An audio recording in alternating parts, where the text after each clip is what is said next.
say mu and theta on the same group.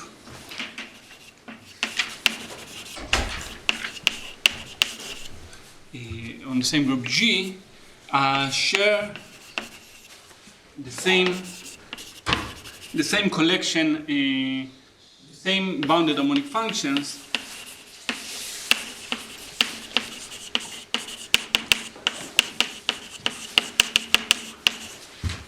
or more generally, or when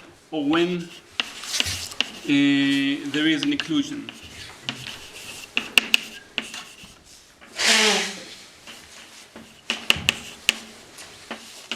Of the bounded harmonic functions. This is like the more general thing. This is the question that I want to address or to discuss about.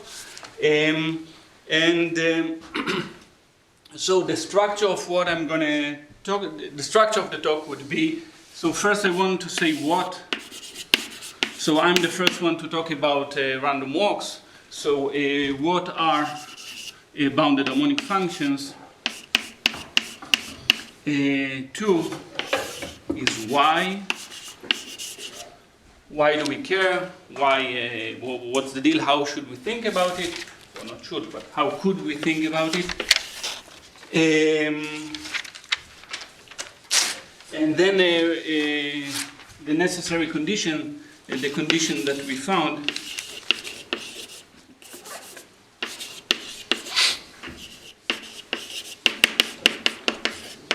For inclusion, something about the proof, and maybe about something about an if and only if condition.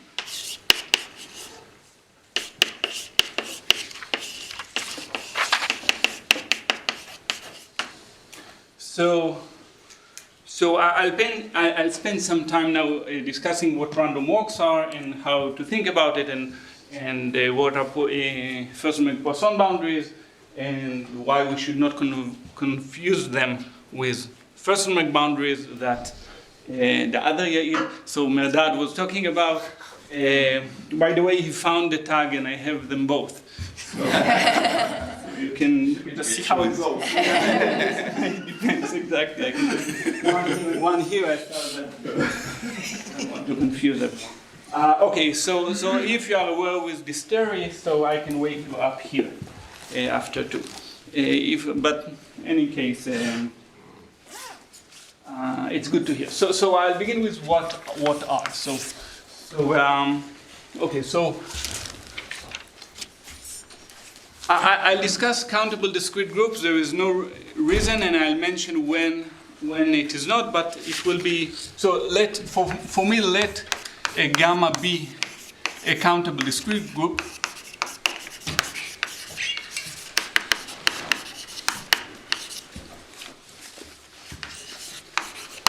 And let mu be a probability measure over gamma. I'll begin with that. So a bounded harmonic function, a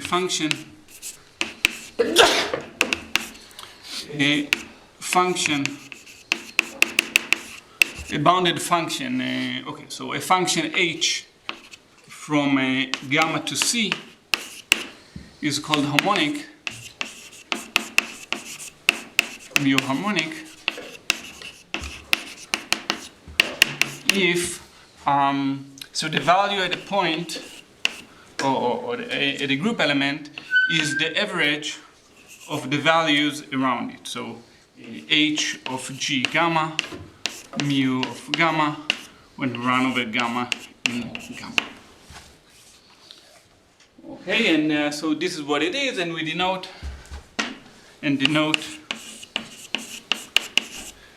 Okay, maybe I'll just say that there is no reason to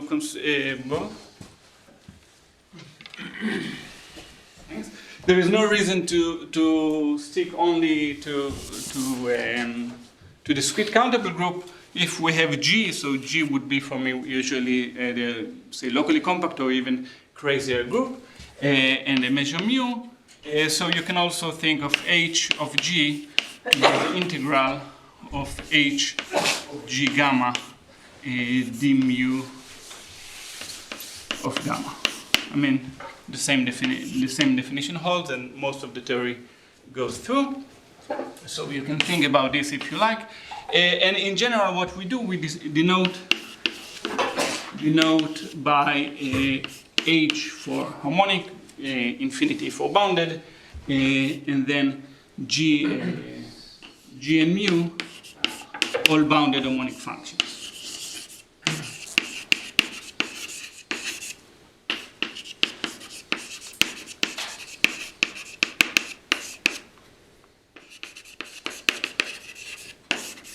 Okay. So this is what? Yeah. Gamma. What? The D is gamma. It should be a G in the Sometimes it is, sometimes it's not. Where? Nowhere. the last G Because is this gamma. is a topological, No, if G more is general. Is there a problem? Big G. Big G? Down. Yeah. G is locally compact group and gamma is compact. Okay, I think, okay, I was able to confuse that, so okay, so this is the case where the group is where the measure mu is not discrete, and then I said that we can consider this one. I overloaded the notation and I thought about the element in the group still gamma, although the group is called now G. Yeah, so somehow we don't need to think about this case too much, at least not, okay. But the last line should be gamma. I mean, that's that was the last line. Here? Yes. Otherwise, you have to take measurables. Like that. Because the group you called gamma at the beginning. Sometimes you call it G. G is not discrete, gamma is discrete. Yeah, Greek and English are both. No, well, okay, whatever. We will consider also non-discrete groups, and then I'll need, and unlike, one of the points that I'll try to make is that unlike usually in the theory, where you want to consider here some additional information, maybe a continuous left uniform continuous or some sort of a regulation of the kind of functions that you take, in what I'll present there will be no need. So it will be like very harsh, just the definition of harmonicity.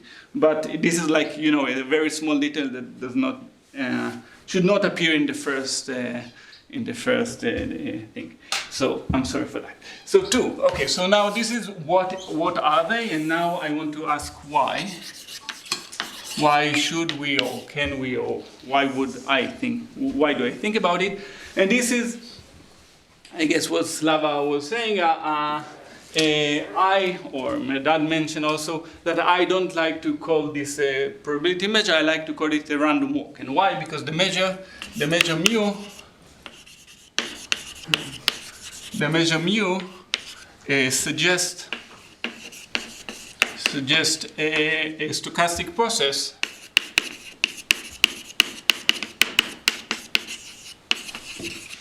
which is the random walk, the mu random walk.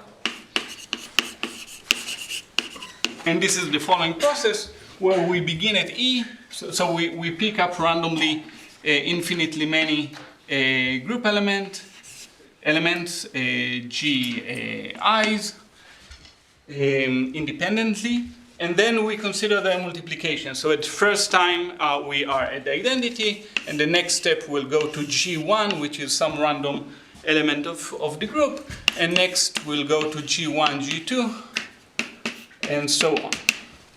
Okay, so this is like we are traveling within the group, and what I want to talk about now is like slogan, is that good part of the asymptotic behavior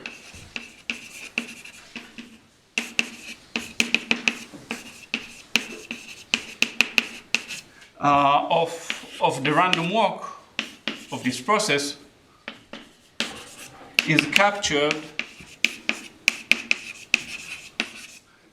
in the space of bounded harmonic functions.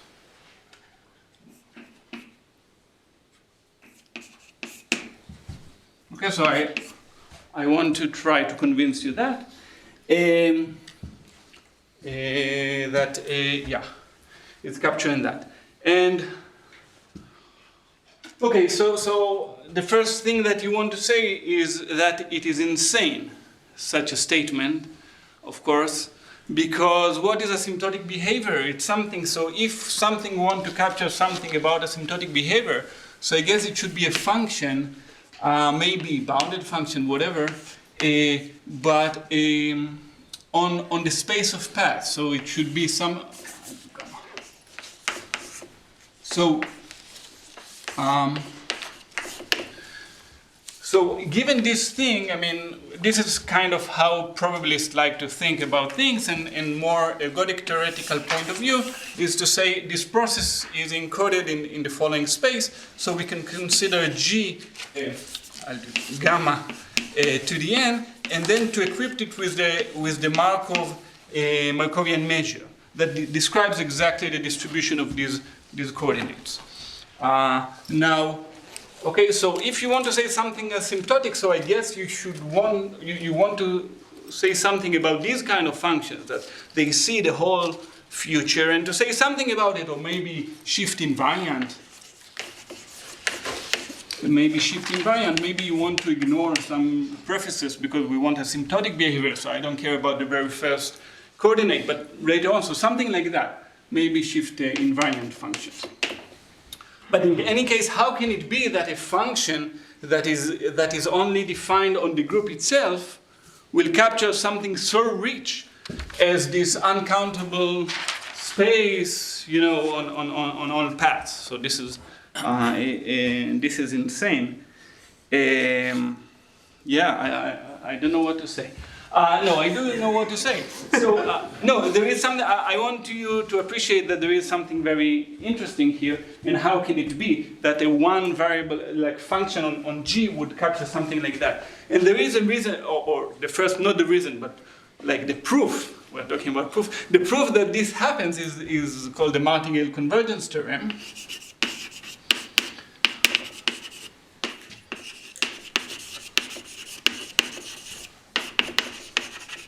Which states that for P mu, almost every path that you will take, so take a random path,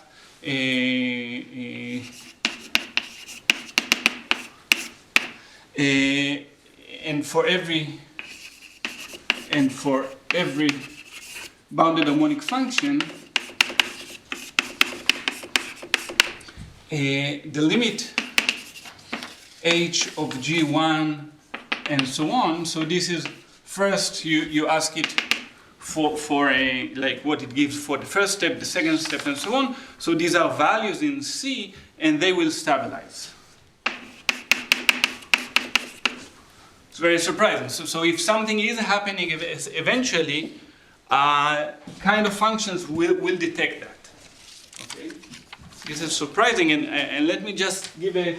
These are not the increments anymore, right? They are the actual random. Right. So these are the positions. Unlike it's not the same GI. Yeah, it's not the same. Right. Yeah. Yeah, these are the positions. I'm not asking about the increments, but the random walk at time n. I ask the harmonic function, hey, what do you think about this element? And it gives you a number, and these numbers will convert. And the reason for that, kind of, I just want to give a caricature for what is going on here, is the following. So if you think of gamma cross gamma and a map to gamma. Okay, so what do you mean? I want functions from here. And I want a conditional expectation. So say that I have a function from here, a bounded function on gamma cross gamma, and I want to give you a function on gamma. So I'm looking for a conditional expectation from here to there. So what would you do in this case? So the way that you're going to do is you get a function of two variables, but you're going to average the rightmost. Okay? Yeah. So the GIs, you said that they were not the increments anymore? So I'm thinking here of the position. Should be, yes. Depends on whether there is a comma or not. It depends on whether this is. I want to think here of a path. So here, path would be G1 and then G1, G2, and so on. Okay, so let's keep everything with increments. And then what you see here is that I'm taking the nth coordinate of this space. But on gamma to the n, the probability measure p mu is It's supported on longer and longer. It is not like on the increment. So at the fifth coordinate, you're going to see longer values, that is a longer element that you see on the first coordinate. Okay, I'm getting, I think, too much now. So harmonicity exactly gives you a condition expectation from 2 variable to 1 variable, and from 3 variables to 2 variables. And if you really want to continue like that, you'll realize this space is the inverse limit of this thing. So the reason that functions like that are being captured in the one value is exactly about the conditional expectations that we get like that. And indeed, Assuming shift invariant. yeah, right. Not maybe, right. very shifting. Okay, yeah, of course, because exactly this is what I want to consider only what is going on the rightmost.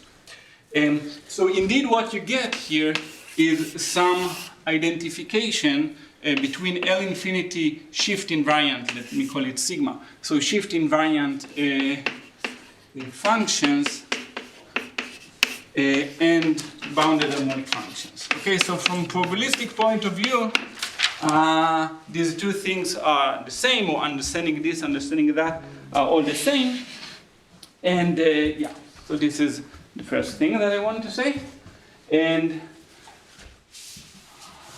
for example, let's do one example now. So I want to take the free group on 2 generators, which is a good thing to consider, to have in mind. The free group on 2 generators. And I want to and let's take as mu what is called the simple random walk. So I'm thinking of this as generated by A and B, and the simple random walk is the one that assigns the uniform measure on the generator set. So I want to construct a bounded harmonic function. So what you can do is the following. So you can do H of an element G to ask what is the probability that eventually the random walk enters or is stuck, is trapped in the A branch. Okay, so what do I do here? I'm imagining the Kelly graph of the free group, and I'm asking, okay, the random walk is going around here, and what is the probability that eventually it will get stuck in this branch? And this would be a harmonic function because it asks something about asymptotic behavior, and It doesn't seem to depend on G. for a walk that begins from G. Thank you. Right, so here it would be, I guess, quarter for the simple random walk, but the values will differ and exactly in a harmonic way. Good. But all of these were probability theory, and kind of what I'm interested in what this conference is about is more about groups, structures, and so on. And I like to ask whether it is possible. I mean, even philosophically, even when I hiked on the Kilimanjaro, I was discussing with someone, and I asked him, is it possible that using a random process we can detect some deterministic information? So philosophically, the first thing that you say, no, it cannot be. You impose new, I mean, you have the group, and then you add another layer, which is the probability. So maybe you can study it and to understand things about the probability, but how can you detect things about the underlying space? So the game that I like to play is that someone enters and they give me ZD. No, they don't give me. They're hiding behind their back, ZD, and I need to guess the D, right? So I ask, okay, please perform a simple random walk for me on the group, and then I ask whether it comes back to the origin infinitely many often or not, and by that you can tell whether D was greater than 2 or not. So 1 or 2 would be recurrent, but 3 and above would be transient, so it won't. So it's kind of a probabilistic question completely determines something like the dimension that happens here. But all bounded harmonic functions are constant. Right, so we will do something in more detail than that. Okay, we are getting there. Good. Everything collapses. Everything correct. Yeah, we need to handle this. Okay, so let's bring in now some group actions.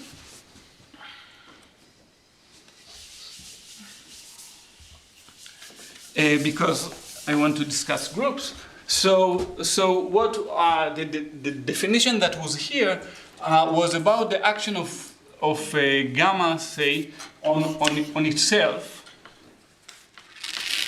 That gave me this action of gamma on L infinity of gamma. And we had this operator, the convolution operator that was here, and so we had mu acting here, which is just to take the average with respect to the neighboring, to the mu neighboring guys, and from that we got the fixed point of this operator were bounded harmonic functions.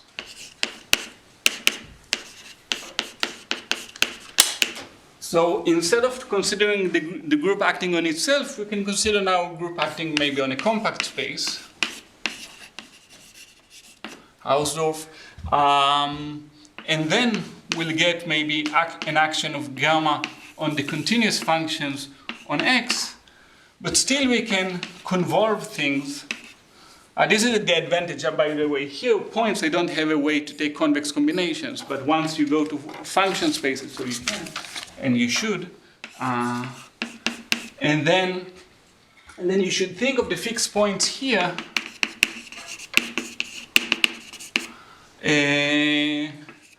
as the harmonic functions that are coming from this action. Okay, so this action can provide for you some harmonic functions. So these were the harmonic functions intrinsically about the group, but here is like things that are coming from there. You can dual this picture and to get that mu is also acting on probability measures over K. And being fixed point here,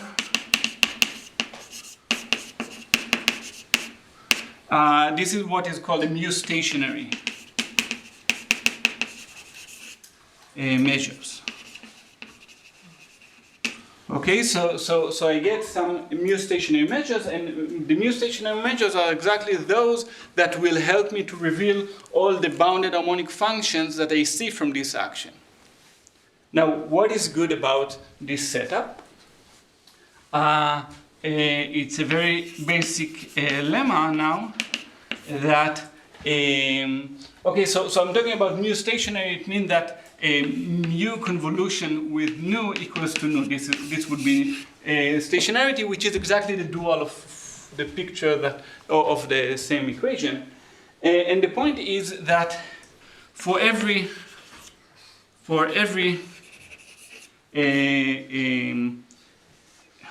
gamma and mu and every action on a compact space, there exists a mu stationary measure. And this is very easy. What you do, I'm going to use the compactness very heavily here, which I couldn't in gamma. So what you do, you take a probability measure, a favorite probability measure on X, and you start to convolve it and take the Cesaro averages. And just a weak star limit of this collection of measures will be a stationary measure. Sauder theorem. Other fixed point theorem. Yeah, so the basic fixed point theorem and the deep thing that is going on behind here is that we are considering a fixed point with respect to an n action. So a semi-group of natural numbers which is amenable, and this is why we get always stationary measure. And this is already very good, although it looks funny, because here's something that we can do very different than what is written here. So I'm going to show you now a very soft way to produce bounded harmonic functions for the free group. So the free group, now it acts on the boundary, the Gromov boundary of the free group, and with no invariant measure, which means that, but you do have a stationary, so the mu stationary you will find is non-invariant, and so we will find non-constant mu harmonic functions.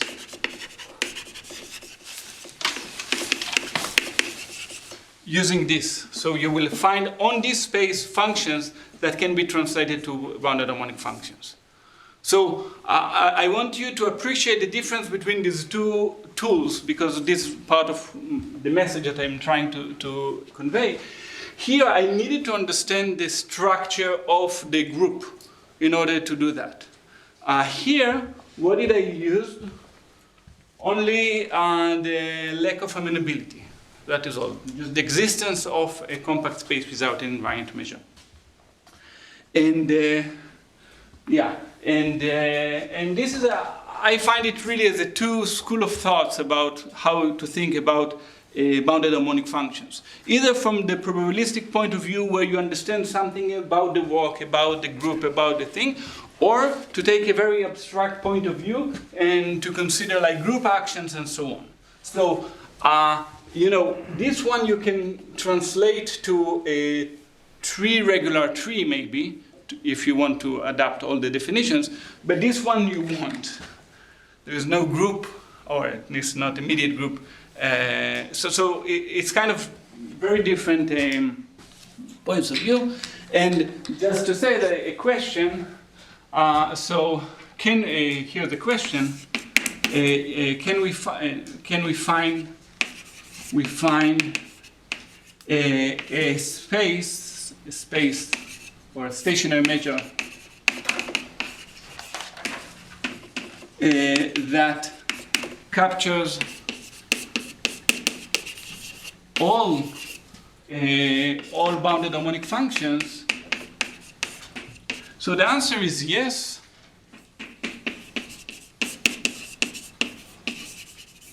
So first I'm going to show that there is such a space. We call it the first Poisson boundary.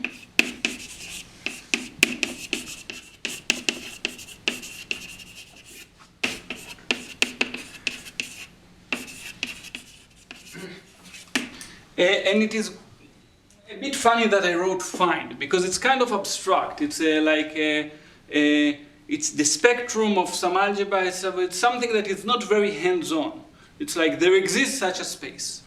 And then it becomes a whole industry to realize this abstract space on concrete, very understood compact spaces, and we will hear about it. You will hear about it, because I unfortunately will have to leave in the afternoon, but you will hear about it tomorrow from further, about the ability to do it or not. Okay, good. So what is written here is that you can find, this space, which is a probability space, X and nu, its L infinity is in one-to-one correspondence, very good one-to-one correspondence with bounded harmonic functions on the group. So it reveals everything. Good. And already now we know, we already collected some information, and it is that whenever the group is non-amenable, regardless of the measure mu, you can take crazy measure mu, it is always, you will find non-trivial bounded harmonic functions. Okay, and this is actually, yeah. And I want to say that this is a good model to think about in many ways. So thinking of this one is a good model to think about. So you think of the group here, but also attached to it is the boundary. And what you can see, and I want just to hint what is this abstract thing in this case for the simple random walk, is that what will happen here, I want you to notice that once you perform a random walk, you will leave every finite area eventually. You'll have a drift going outward because always you'll have a better probability to get far than to get back. And it is regardless of the measure that you're going to pick. And what will happen is that with probability 1, a random walk will converge. So for a p mu, almost every walk, what will happen is that a g1 times gn, okay, so if these are the increments, so this is here, they converge to a point in x. Okay? This is really what is going on here. You really converge to a point in here, and I just want to record for later on and notice, so now it will be note that if you take G1 up to Gn and then some gamma, you stick always, so I'm picking a random walk, but then I stick A at the end, always A at the end. So this will still converge to the same point x. It won't matter, right? If you go here, but always you take the right turn at the end, it does matter. Okay, it's weird that I'm saying it now, but it will come up later. Okay, I'm just putting here now there. Okay, so what is going on? So you have a convergence really to this compact space, and then you get the heating measure. So what you can do, you can endow this space with the heating measure that asks what's the probability that I land in this area. Okay, so now here this set, the cylinder of all infinite words that begin with an A, they will give me I can say what's the probability that I'll get there. And okay, so this is not how Fresman gave it. As I said, it was very abstract kind of point of view, but just a small and cute lemma that we proved about it. So I didn't say out loud that there's a joint work with Aranka Hrushkova and Omer Segev. And something that we observed is the following. So it's just a cute thing to add. So this abstract space. So for every gamma and mu, and again you can do here locally compact, but no, I don't know more than locally compact second countable. For every gamma and mu, there exists a compact space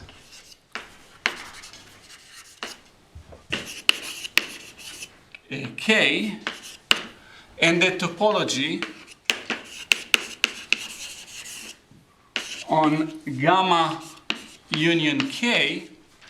So you get a topology on this thing such that the new random walk on gamma converges with probability 1 to K. Okay, so this situation this situation happens. It converges with probability 1, and the heating measure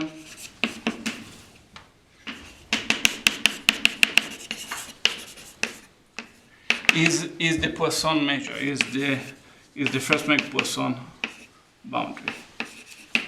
So this abstract thing that like this It's not very not abstract. So I'm kind of cheating, but the abstract, I have a spectrum of some algebra and so on, can be realized topologically as I'm converging there. And this is, in general, it's a theme about the this whole Poisson boundary theory, is to look at this case and to see how much of this very nice case can be extended and where it fails. And this is a point where it works. Okay? Isn't this lemma in Furstenberg papers? No, not quite. And this is also, this is, no.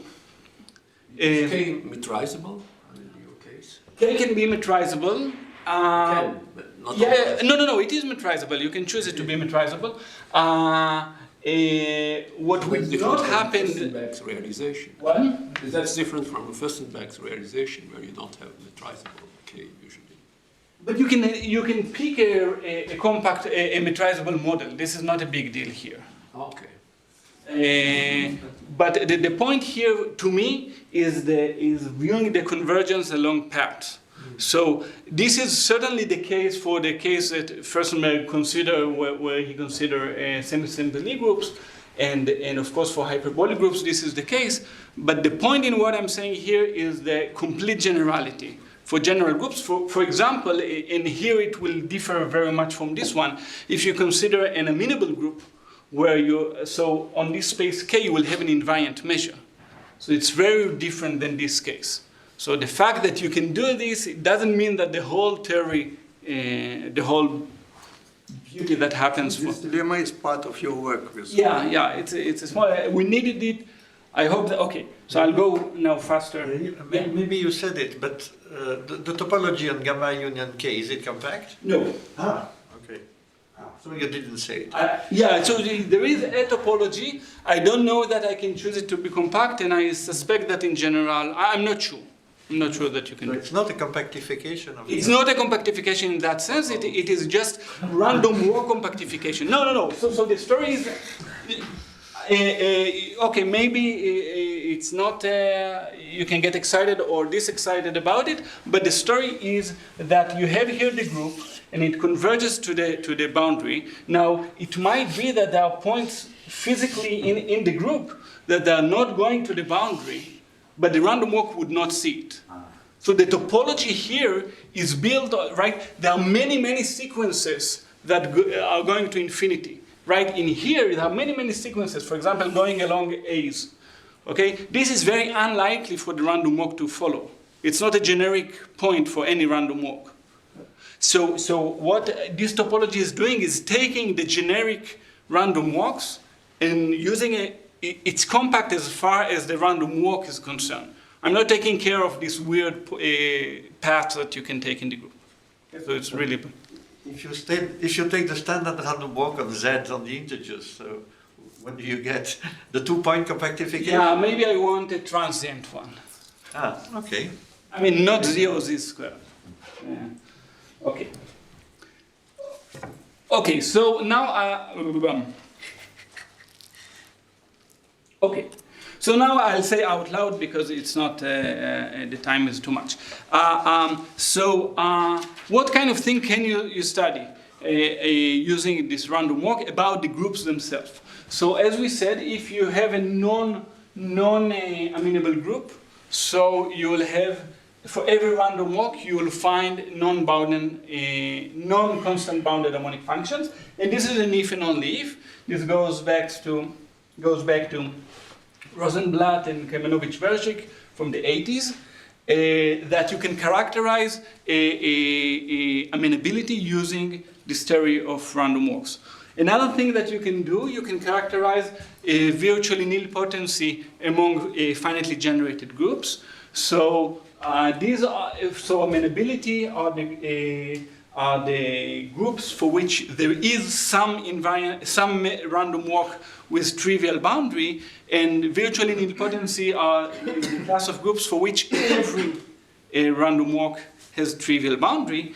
Now, don't be confused when I say virtually nilpotent. Raise your hand if you thought about polynomial growth. Yeah. So not good. Okay, so don't think about it. Really virtually nilpotent. Yeah, but the way that I want to think about virtual nilpotency here is about a abelian induction and finite index. So I know we all think about it as growth, but there is a point in what I'm saying that that I'll get to it in a moment. Other thing that you can study, the name of the conference. Other things that you can study using understanding bounded harmonic functions and the Felsberg boundary are normal subgroups. This is Margulis' normal subgroup theorem. A good understanding of the boundary can yield the IRS rigidity, the Stack-Zimmer theorem, character rigidity. So a lot of invariant structures on the group can be studied if you understand very well this space, this abstract space of bounded harmonic functions. So it's all very good and very nice, but now the question that I want to address is how sensitive is the boundary when you change a little bit the measure. Okay, so all of what I said, I had a group and I had a measure, and now if you change the measure, what happens? So can it be that two random walks will share the same boundary? So usually the first intuition that the answer should be no, that it doesn't happen. So let's just as a test, as a toy game, instead of taking the simple random walk, say take some random walk that assigns to A plus minus 1 some probability and for B plus minus 1 some other probability, and please make them to sum up to 1, so it's a probability. So what would happen is that you see the heating measure that you'll get here will be singular because by the law of large numbers you'll see so many A's in your typical paths. Okay, so really a slight change of even this is almost quarter, it will always be singular. So it seems like once you change a little bit the random walk, everything should change. So the question is a bit funny. So this, what I have here in bold is that if two random walks want to share the same bounded harmonic function or asymptotic behavior, it should be some conspiracy. Okay, it's not by chance that you'll take two and that will happen.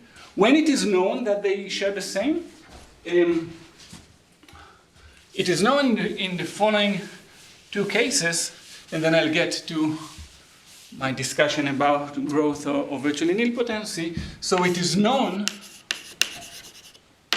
that if you take your measure mu, or if you take the measure mu and you spread it out, we call it. So you do the following process. It doesn't matter the coefficients, but let's do this one. What, 1, 2, 3. So you spread out the measure. So it is known that bounded harmonic functions of the original measure and the spread out version are the same. Okay, so you don't get new asymptotic behavior, which kind of makes sense because what you see in this process, you can think of it as a random walk that first chooses a number n according to this distribution and then performs so many simple random walk steps. Okay, so it sounds, but what I want to say, notice that the speed of the random walk can change, and the entropy can change. So some things do change, but the thing that bounded harmonic functions capture, which are the directions for which the random walk goes, or this part of asymptotic behavior that I described, does not change. So this one, and the second thing is for abelian groups.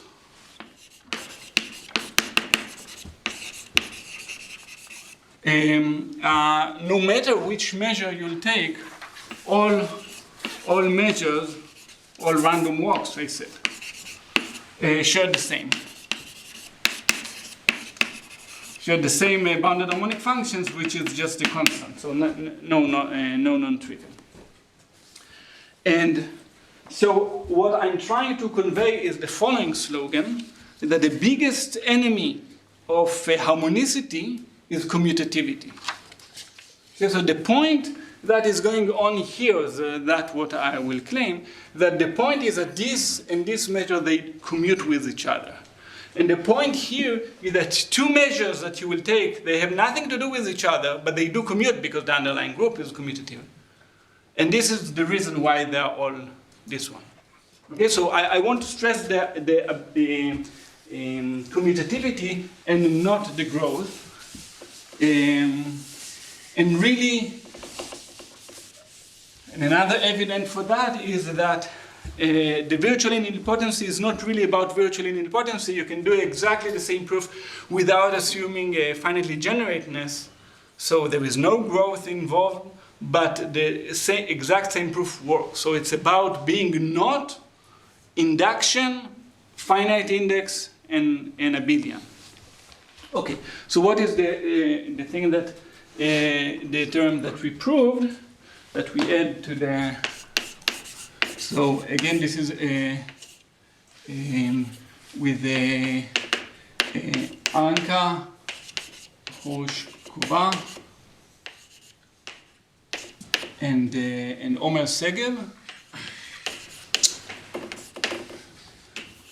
So let mu and theta be two measures, random walk measures on a sigma invariant or on a G invariant sigma algebra on a group G, and assume that some connection between them. Assume that theta is absolutely continuous with the spread out of the mu's.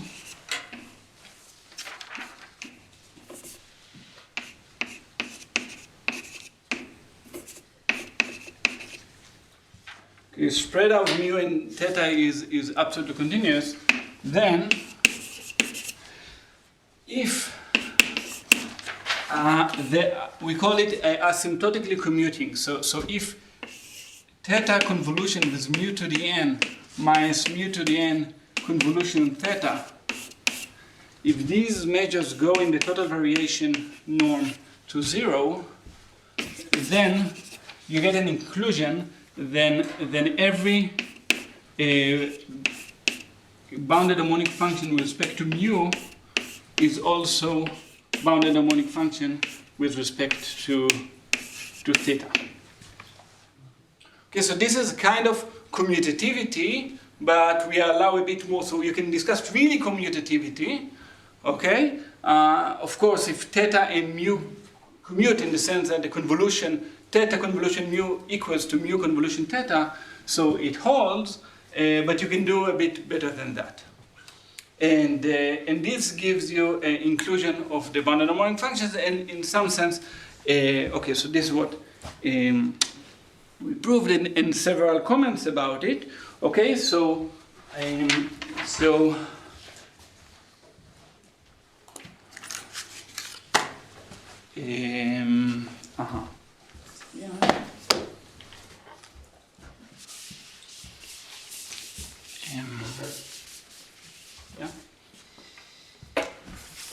a few remarks. So one is that if mu convolution theta is the same as theta convolution mu, so they commute on the nose, one can and theta and mu are generating. So the support generates the same, so the support contains a generating set. One can use, and G is a locally compact second countable. One can use ergodic theoretical arguments, go L, go dic theoretical arguments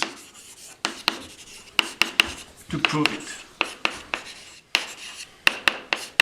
Okay, so in the case of nice measures or nice groups, you can play some ergodic theoretical understanding in order to prove it. But this is not what we are doing. So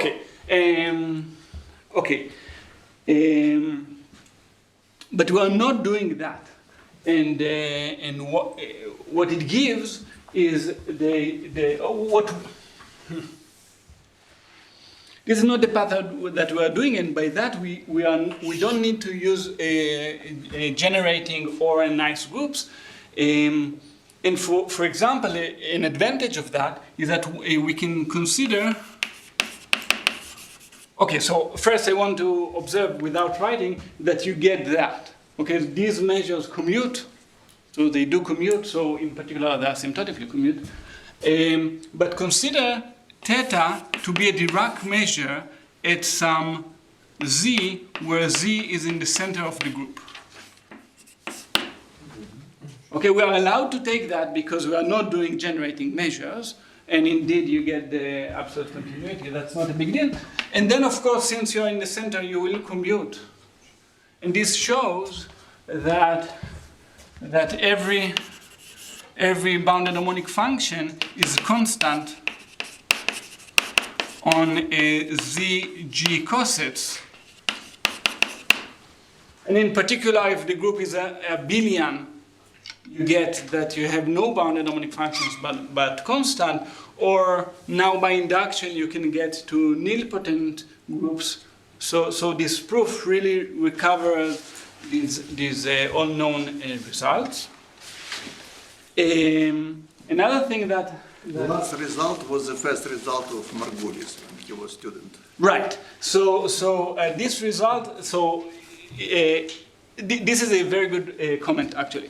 So the first time that it was proven by David Blackwell in the 50s.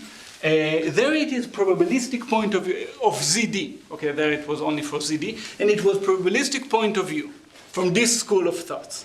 Now, what Margulis did, I guess undergrad or something, or at least a student, he used exactly the other school of thought. So he exactly used the group action and to use a Choquet simplex theory in order to prove this thing. And this is exactly the beauty that I like, that you can sometimes approach things from, hardcore analysis or probability, or like soft argument, amenability, something like that. So it is a good point. So it recovers this one. Another thing that it gives you, just to give the taste, is that if you take, I didn't denote it, but okay, so the Fresnel-Poisson boundary of a product group for a product measure, all of what I'm writing are not new. All the corollaries are not new, but this is just an organizing concept. What we did gives some things. So the Fresnel-Poisson boundary of a product group is the product of the Poisson boundaries, and this is something very important. So this shows you some functoriality that is going on. So unlike, for example, the first boundary that was discussed, that is very good for sister simplicity, somehow this theory is more functorial about the group. So quotients of groups, you'll get quotients of the boundaries. Product of groups, you'll get product of the boundaries, and so on. And to me, this is exactly the same thing, because the point in a product structure is commutativity. So the point is that the two groups commute in here, and this is why it works. But if you add a diagonal type measure, So then I don't know how to handle it. you don't know how to handle it. Yeah. Till when? Okay. So in the last, let me say something about the proof, and I won't mention. Good. So something about the proof. How do we prove it? So proof sketch. So define the following. So let xn be the mu to the n random walk, and v is another random variable that is distributed according to theta, and fix some function h. a bounded harmonic function, and then define Mn to be the following. So it's the value of h along and fix some g. So h is a bounded harmonic function, and fix some g in your group. And then consider hg Bounded with respect to mu, right? Or harmonic with respect to mu. Yeah, with respect to the to the mu, exactly, to the spread out of mu. Xn. So what we compare here, two random variables. One is, okay, we begin from g, and then either we do one theta step and then proceed with mu, or we do n steps according to mu and then one theta step. So these are the two things that we want to compare, and we showed three things. One is that, okay, so the expectation of Mn minus Nn goes to 0, so they become more and more similar. The second is that Mn, which is a little bit confusing, but Mn converges to the integral of hg gamma d theta of gamma. So this Mn is the one that you will see the convolution of h with respect to theta, and the third one is the expectation of Nn that converges just to hg. So, and once we have these three things, so it means that this and this are the same, so convolution by theta would not hurt your function. But the interesting thing is this one. Why? Because what it means is that you perform your original mu random walk, but then you always stuck with another piece. And eventually it doesn't matter. That's the point. So very much like the thing that I wrote, and I was very clever to square it, but not so clever because I did erase the content, was this thing from this kind of projectivity, as Kamenovich calls it, for the action of the hyperbolic group on that hyperbolic space, is the following. So the basic lemma, not so basic, not so easy to prove, but the thing that we proved is the following. So if you take fixed bounded harmonic functions, and so the limit of h of g1 up to gn, and then gamma, so fix gamma, take g1 p mu almost everywhere, so take a generic path and stick always another gamma at the end, so this will converge to the same thing as, this is the main technical lemma that is used. That adding another, perform your random walk and stick an A at the end always. It doesn't change the value of the random walk. For the free group it is clear, but this holds in complete generality. What do you mean complete generality? Complete generality is for every random walk on any group. Locally compact. No need locally compact. No need for locally compact. You can do really crazy. The reason is that it's a probabilistic argument. It's like just about the probabilistic point of view. We're not using any structure of locally compactness, second countability, whatever. It's in complete generality. Okay, so but it's a little bit just confusing in notation, because in Mn and Nn you also had a G in the beginning, but the point there is that V disappears, right, in Nn. Yeah. Whatever. Take here another, fix another beginning, it won't change. Yeah, exactly. So the point there is about V, right? Yeah. So but you don't see it. You don't see it, so this is the point-wise, you don't see V. From that to get that, it's not a big deal. It's just, it's averaging of something that they all, you don't see the last bit, so you don't see a random last bit. Okay, I'm out of time now. Yes, sure. So, thank you.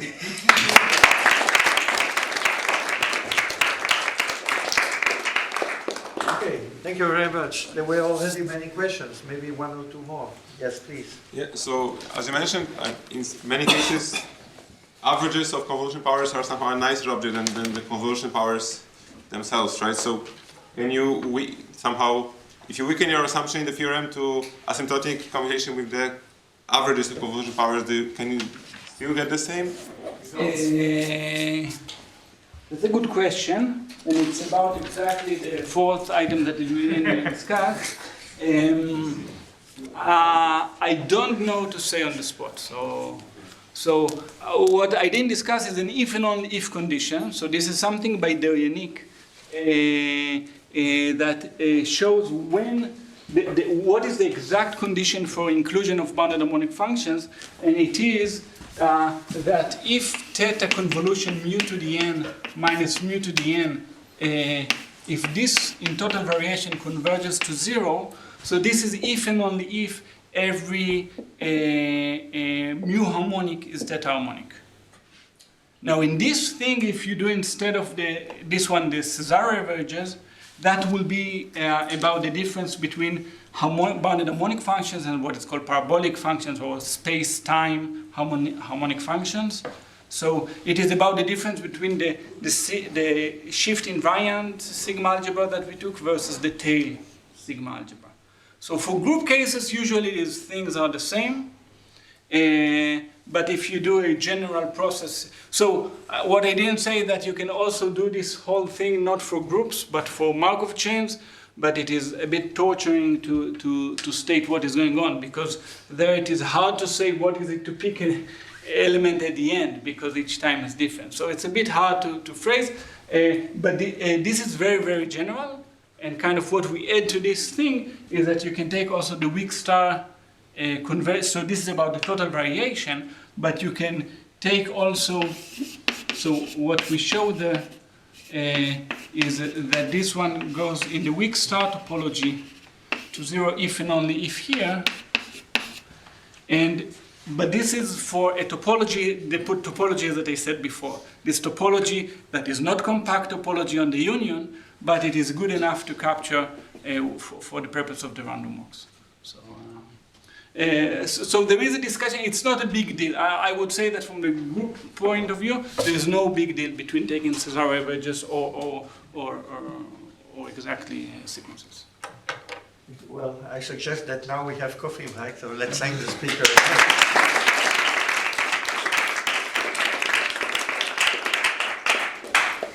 And we start again at 10:30.